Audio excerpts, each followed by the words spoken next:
Picture this, it's the early 20th century, and the official stance of socialist parties is a resounding "socialists don't do foreign policy." This perspective, grounded in the Marxist view that history is shaped by economic relationships rather than political and military interests, was a focal point of criticism. It overlooked Marx and Engels' analyses of the bourgeoisie's conflicts and imperialistic movements, as well as issues related to the Second International during colonial wars and world conflicts.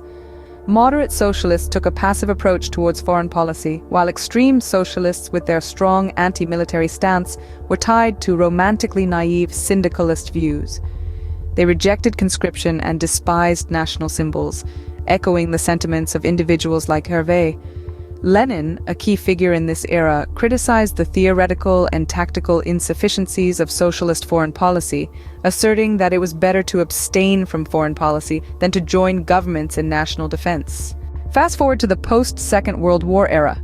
Worker parties lacked a clear stance on foreign policy, often following the policies of their respective military headquarters. The landscape in Italy, for instance, was marked by a divide among socialist parties.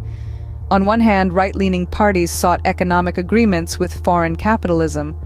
On the other hand, pro-Russian parties aimed to inherit Italian diplomatic traditions. Communists focused on anti-Americanism, but were likewise influenced by their political and economic interests. Overall, worker parties seem more concerned with foreign issues rather than addressing internal challenges such as social and economic reforms. Ultimately, these parties aspire to be part of the government.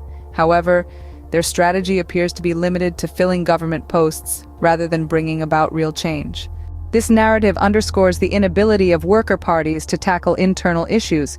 They prefer to focus on the dynamics of foreign policy, failing to provide concrete solutions to the country's internal problems.